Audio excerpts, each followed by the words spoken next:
Bonjour mes frères et sœurs, et très heureux de vous retrouver aujourd'hui. Alors je souhaite apporter en fait un témoignage.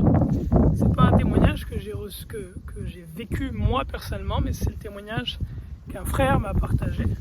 Un frère ici du Québec qui s'appelle Eric.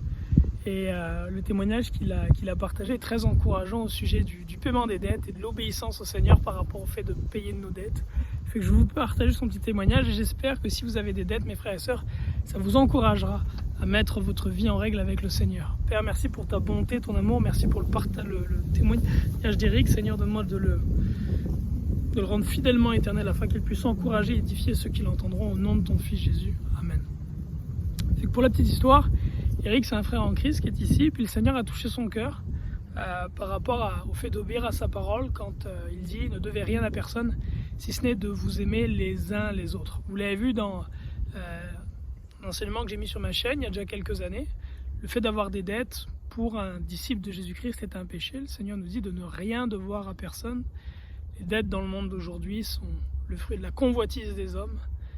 Et la convoitise est un péché. Elle ne vient pas du Père, mais elle vient du prince de ce monde.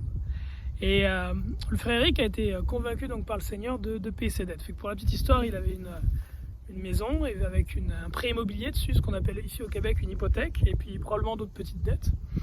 Et il a décidé d'obéir, quel qu'en soit le prix, et de vendre sa maison pour pouvoir payer toutes ses dettes. Alors quand il a décidé de vendre sa maison, il ne savait pas encore où aller exactement.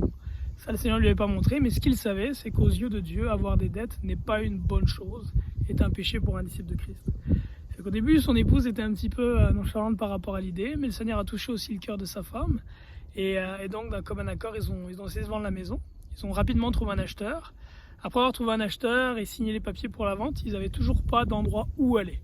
Fait que leur déménagement était prévu quelques mois après la vente, mais ils n'avaient toujours pas d'endroit où aller. Et Eric penchait plutôt pour partir vers la campagne. Apparemment, de ce qu'il m'expliquait, son épouse, ses filles ne sont pas encore tout à fait prêtes à ça. Mais il a commencé alors à chercher dans le même quartier une autre maison, dans la même région, en faisant du porte-à-porte et en déposant des petits mots dans chaque maison où il allait. Et quelqu'un a fini par le rappeler pour lui dire que oui, il était intéressé à vendre sa maison. Il a fait une offre à cette personne-là, qui a refusé dans un premier temps l'offre. Et après ça, Eric a expliqué au vieux monsieur, un monsieur qui est autour de 70 ans, lui a expliqué pourquoi qu'il avait vendu sa maison, puis pourquoi est-ce qu'il souhaitait acheter la maison de ce monsieur-là. Il lui a dit qu'il voulait payer ses dettes, puis, et donc vivre libre de dettes. Et il lui a fait une deuxième offre, et cette fois-ci, le monsieur, il a accepté l'offre. Mais ce qui est assez spécial, mes frères et sœurs, et c'est là qu'on voit vraiment la gloire de Dieu, c'est que la maison que le frère Eric, sur laquelle il a fait une offre d'achat, et donc pour laquelle il a signé les documents, c'est une maison dont l'évaluation municipale est à peu près à 300 000 $. Fait qu'une évaluation municipale à 300 000 $ au Québec, comment ça fonctionne, c'est quasiment toutes les maisons, presque sans exception, se vendent largement au-dessus de l'évaluation municipale. Et de ce qu'Eric m'expliquait, c'est que le monsieur il a accepté de lui vendre sa maison à peu près presque 100 000 $ en bas de l'évaluation municipale. Ça, c'est un vrai miracle. Donc une maison qui normalement se serait vendue autour de 450 000 Eric a été capable de l'obtenir pour 200 000 $. Fait que la moitié du prix qu'elle serait normalement vendue. Puis ça s'arrête pas là. Pendant qu'il visitait la maison, dans la maison, il y avait un camion tout neuf qui a juste quelques années.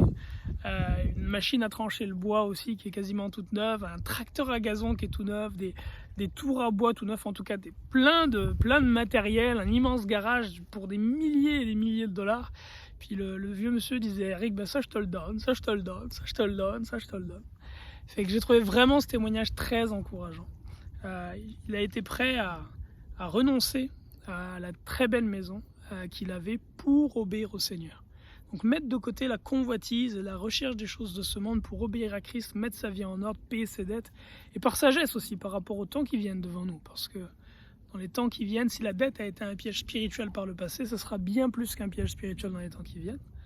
Fait que son motif était de payer ses dettes, quel qu'en soit le prix, puis le Seigneur à travers ça l'a abondamment béni. En acceptant de s'appauvrir, Dieu l'a enrichi.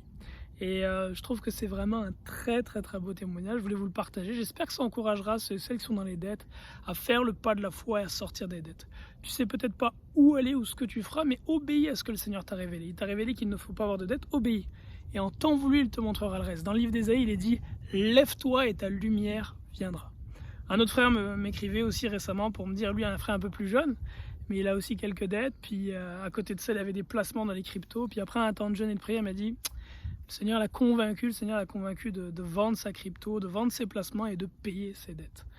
Et c'est ce à quoi le Seigneur nous appelle, de ne rien devoir à personne. La parole de Dieu, la Bible déclare, celui qui emprunte est l'esclave de celui qui prête.